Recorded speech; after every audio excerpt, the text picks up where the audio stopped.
Yo, what's up guys? Welcome back to the channel. Maverick here with another episode of Jujutsu Kaisen. So, last episode we had an absolute banger, courtesy of Gojo, of course, and how he showed off his overpoweredness while being entirely cheeky and kind of arrogant, right, at the same time, but he can be arrogant, right? He can afford to be arrogant because at this point in time, there is no doubt in my mind that he is definitely the strongest on Earth. At least in terms of being a Jujutsu sorcerer, right? Now, whether or not he's stronger than all the other curses, well, we'll have to see in the future. However, I do think that now we need to step back a little bit and get back to story development in terms of Itadori, and it's been a while since we've seen any development from Fushiguro and Kugisaki as well. Last episode we had a little bit more explanation of the mechanics of the sorcery that they use and so on and so forth. So I'm expecting coming up should be maybe sort of like a training arc in a sense, as they all get prepared for the eventual, I think they do call it a tournament, right? The tournament event, which I believe is happening in about a month's time, right? So, unless they want to do a time skip, which is also possible, and then we'll learn what exactly they learned after the fact, right? But, any case, let's just get into the episode right now and hope to see some more good battles. Alright, let's begin in 3, 2, 1, play.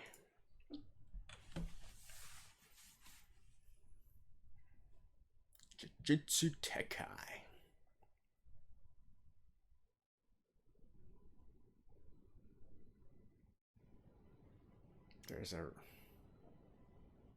There's already 4, girl.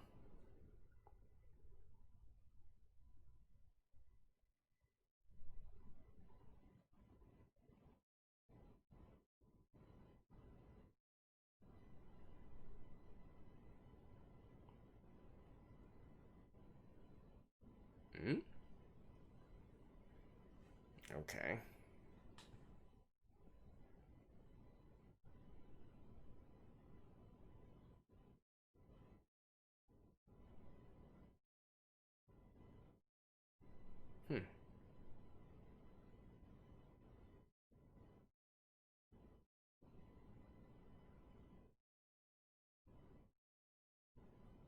Okay.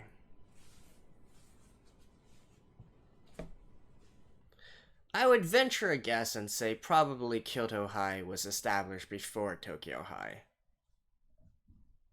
Right.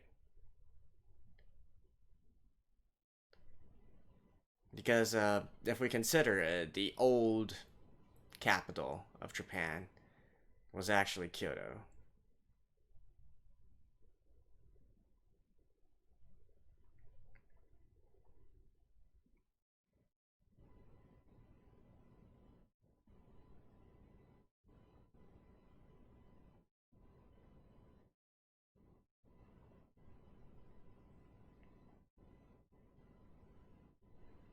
Why do I feel like she looks like another character?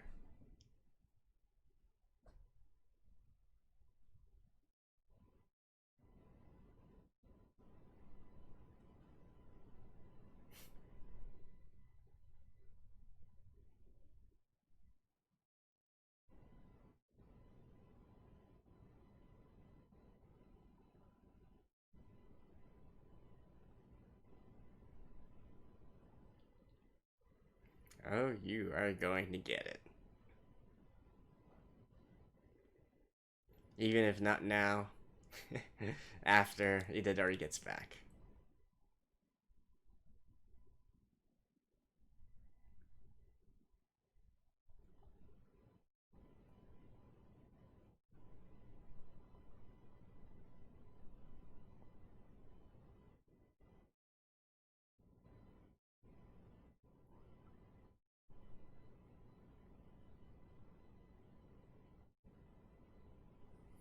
Okay, so on one hand, looks like we're gonna have a fight. On the other hand,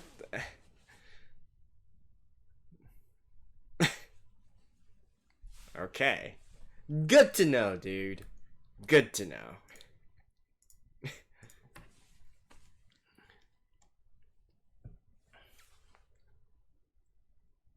Are there any tall women with a big ass right now? I mean, Kugisaki doesn't really count, right? She's not tall. I guess the sort of doctor character that we saw last episode? Or no, wait, 2 episodes ago.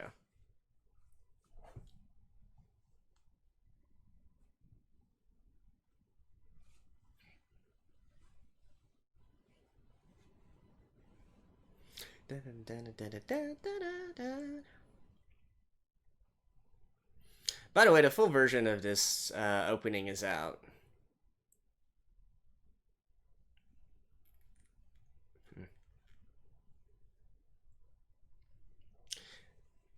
Really, it's like a classic Japanese pop rock style. And the vocals as well.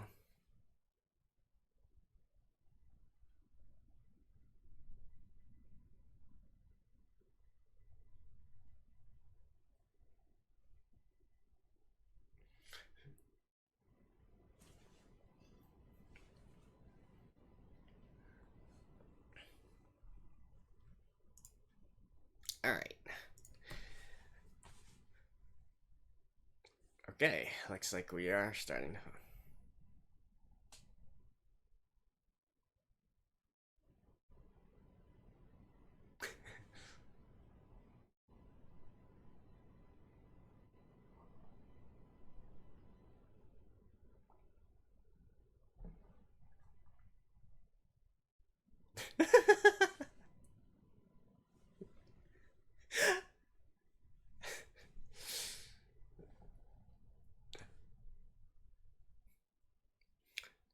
So what would be a boring taste in women?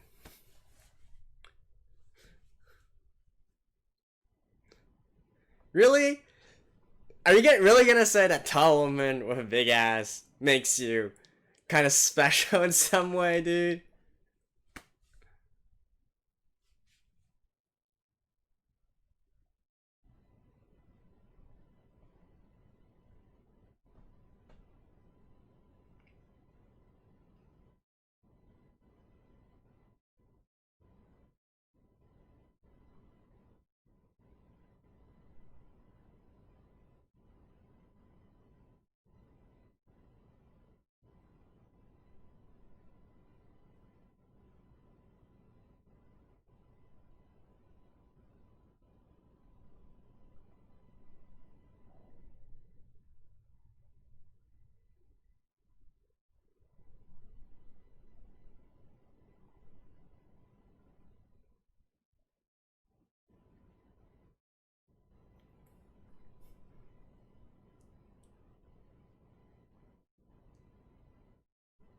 Just like my...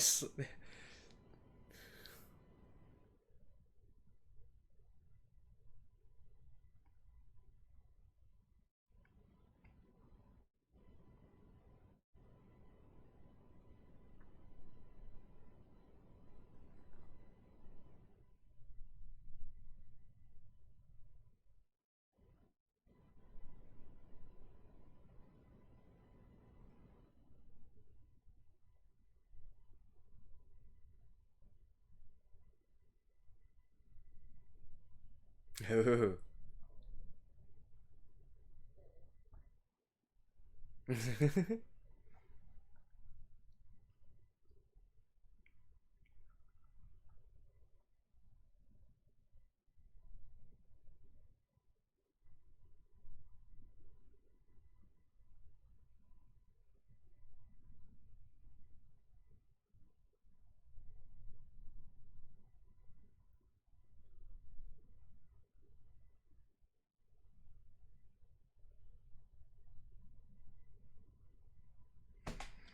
Yeah, so just beat some sense into him.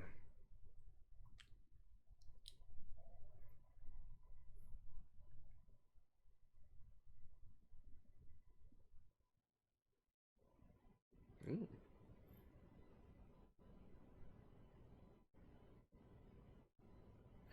So they also have the 100 Ghost event as well.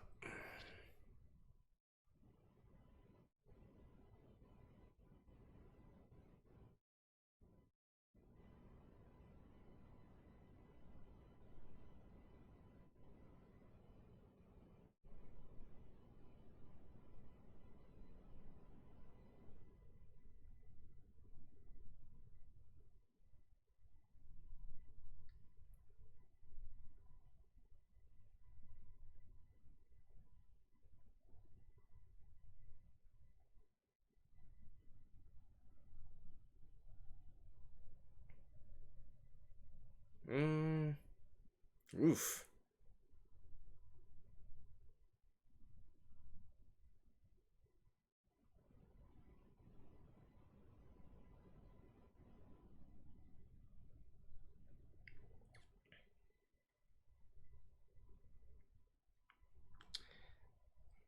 You should probably start taking this kind of serious as well, dude.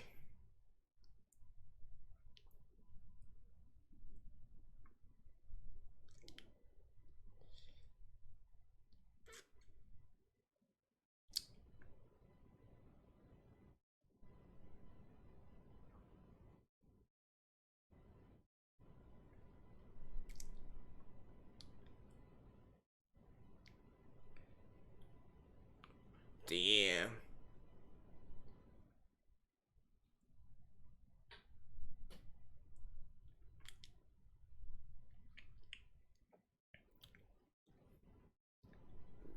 Break free. Alright.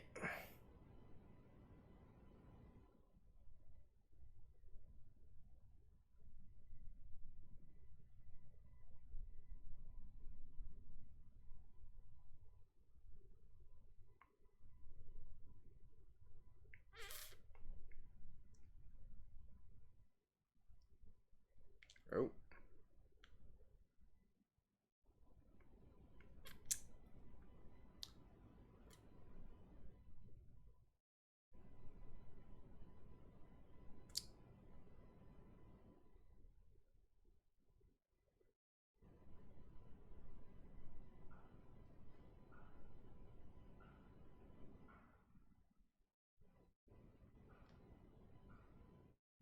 Aw, come on. I wanted to see Kushiguro at least get a hit back. Yeah, alright.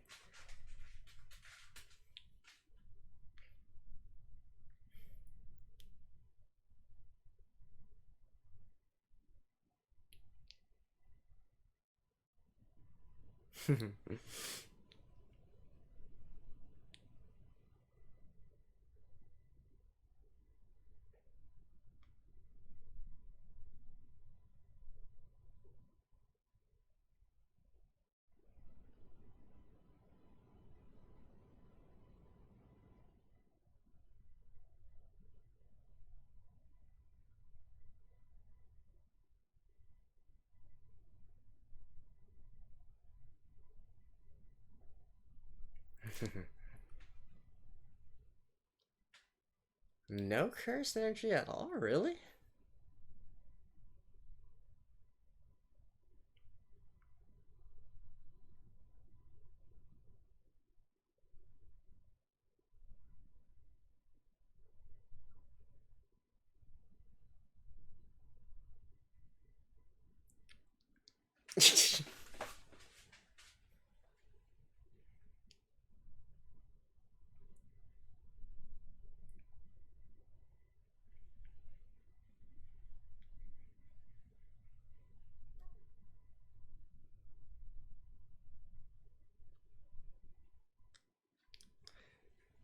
Come on.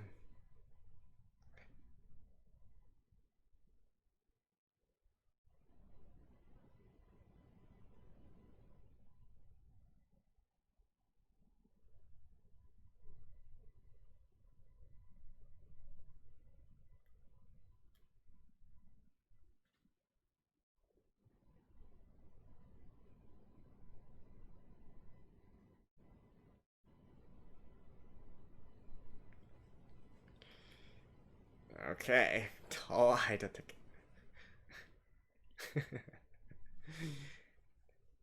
Well.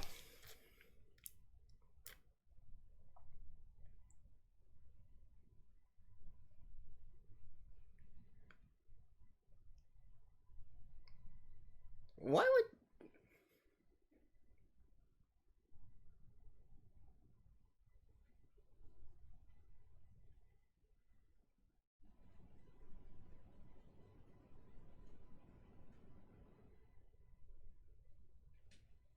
No, it doesn't really matter, but you still gotta pay for her clothes, dude.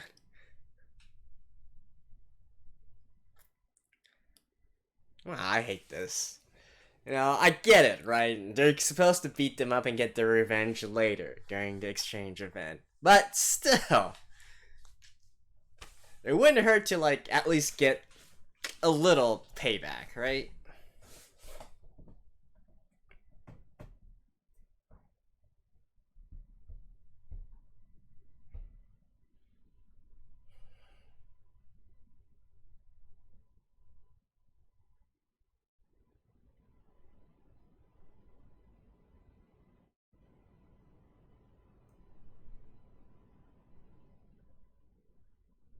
Hmm.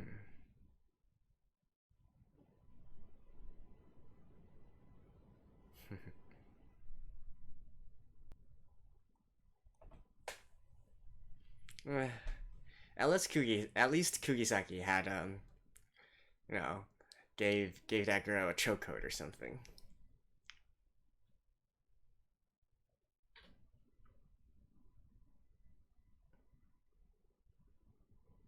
No.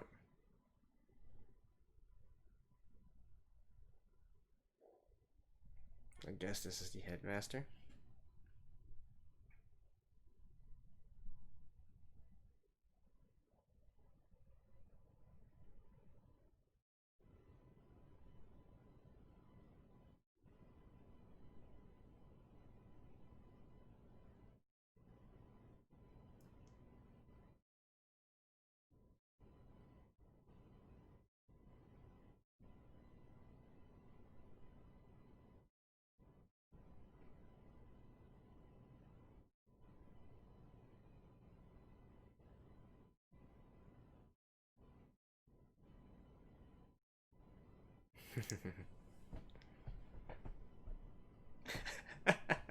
This dude.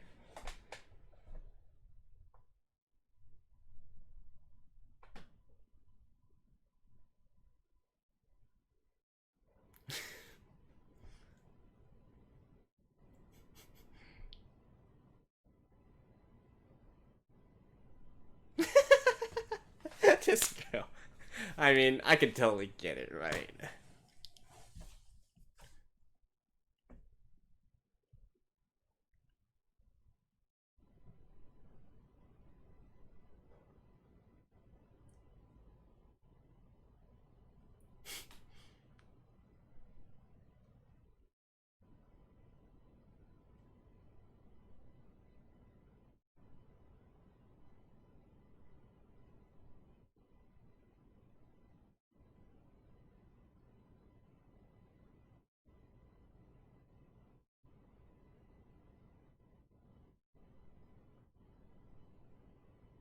Who is this?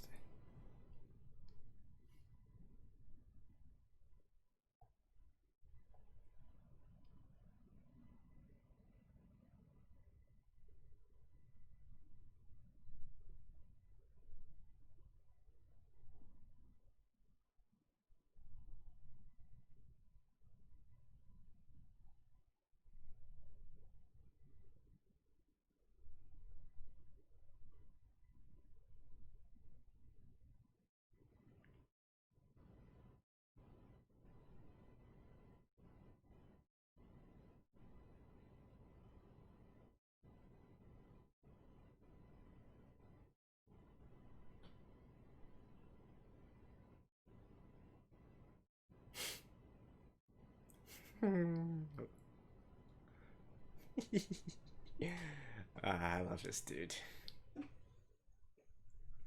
Miwai. She's cute.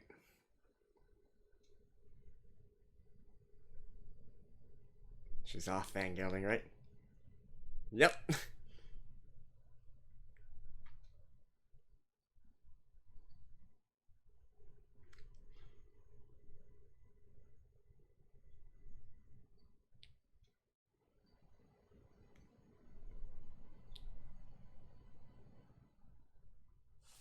Yay.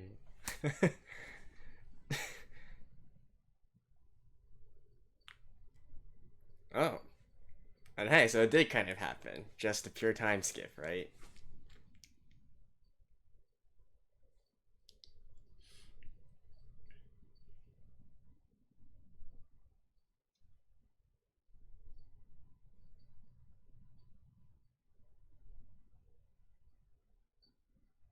Oh. What now?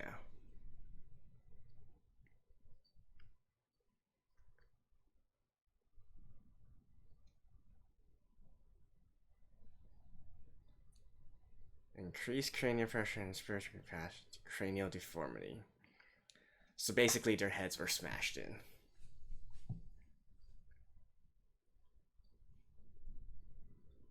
Ah, it's this dude.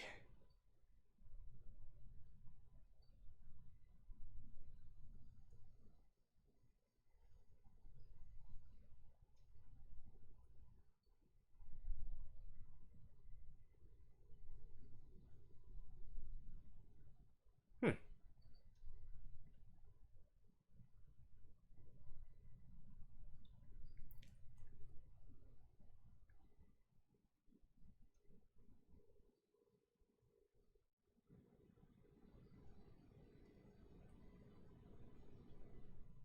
Hmm. Why is he out here now, though? So he hasn't officially, revealed that he's okay, and yet, and wow, there's a lot after this, actually.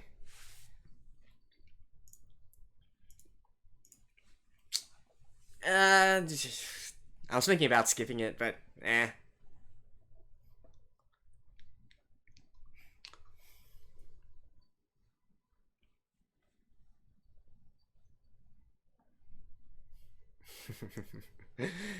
uh,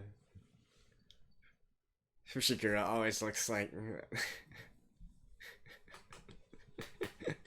I do find it really funny that they managed to work him actually throwing in a dance move, even though he still seems to be his usual self, right? I find that really brilliant.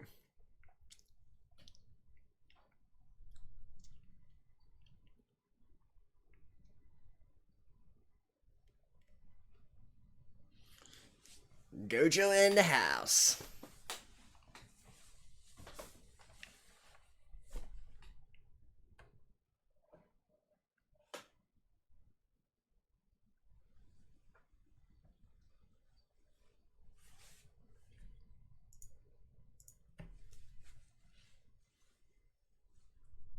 Oh, hey, there was that guy there. With, oh, I forgot the idol's name already. Alright. Oh.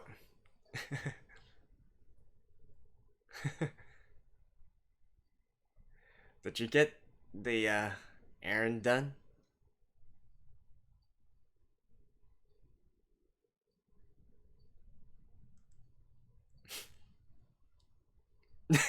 You can, yeah, you completely forgot. uh...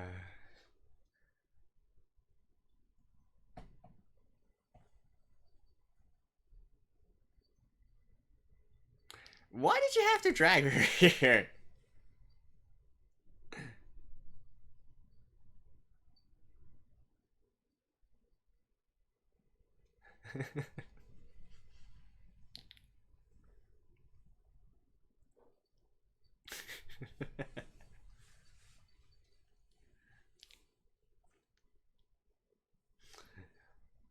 Really? So you'll have to go along? Really?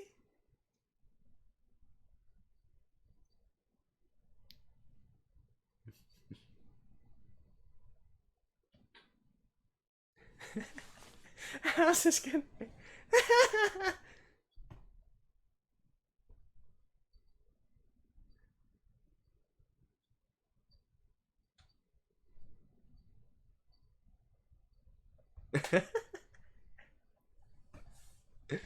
Yeah, that's special service that only female fans can have. Oh, she's smitten.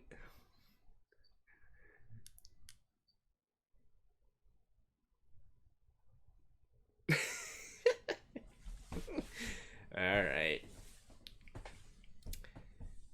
And see you guys after this. Okay, I think I finally figured out who I think Mai looks like. Mostly Fubuki from One Punch Man.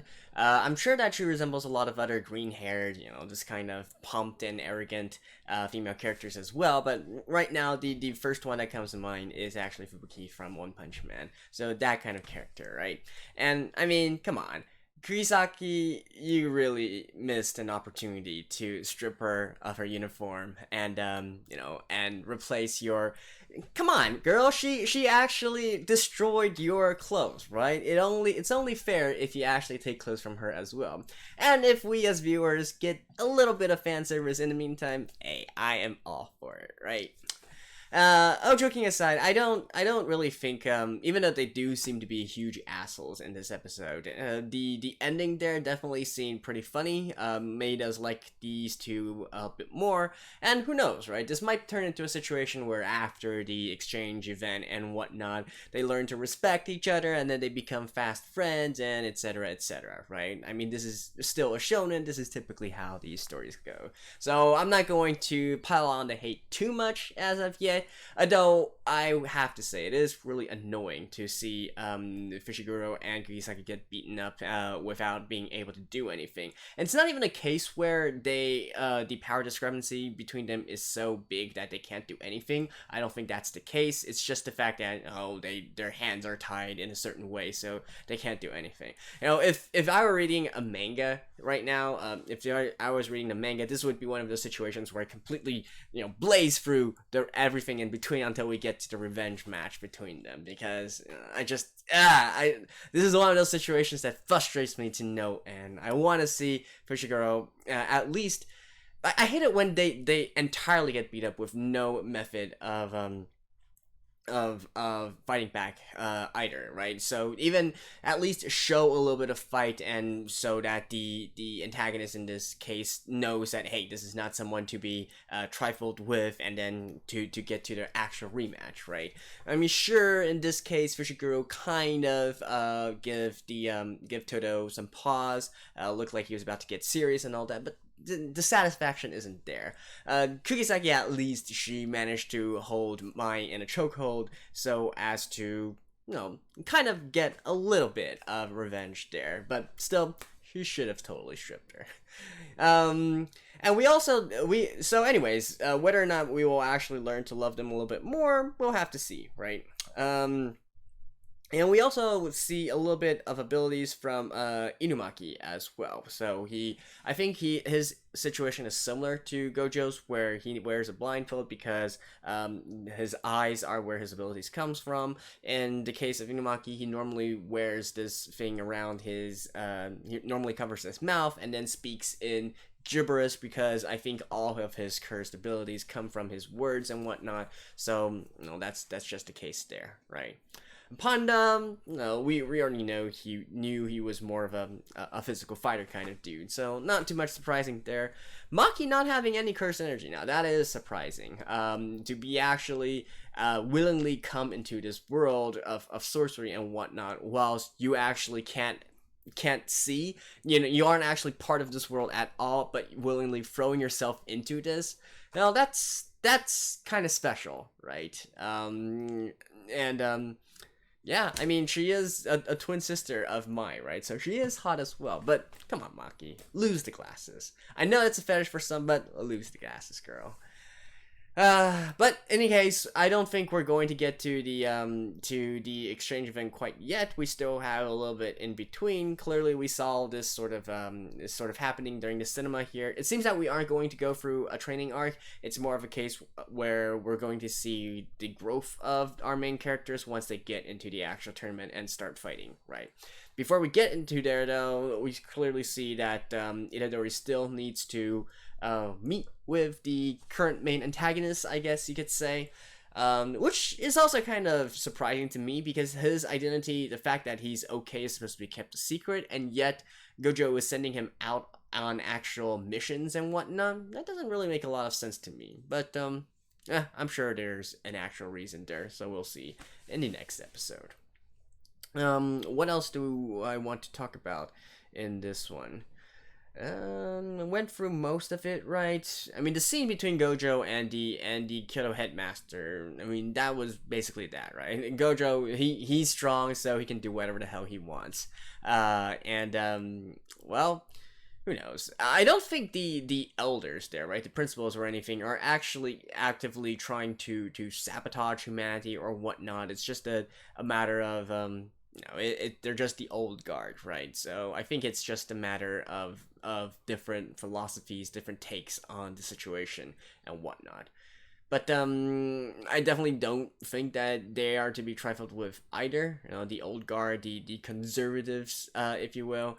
I don't know. We'll have to see, right? Perhaps they actually do have their they actually do make a good point as well, because I'm sure that Gojo isn't going to be infallible, right? Although he can do things that most people can't because of his power, because of his abilities and whatnot.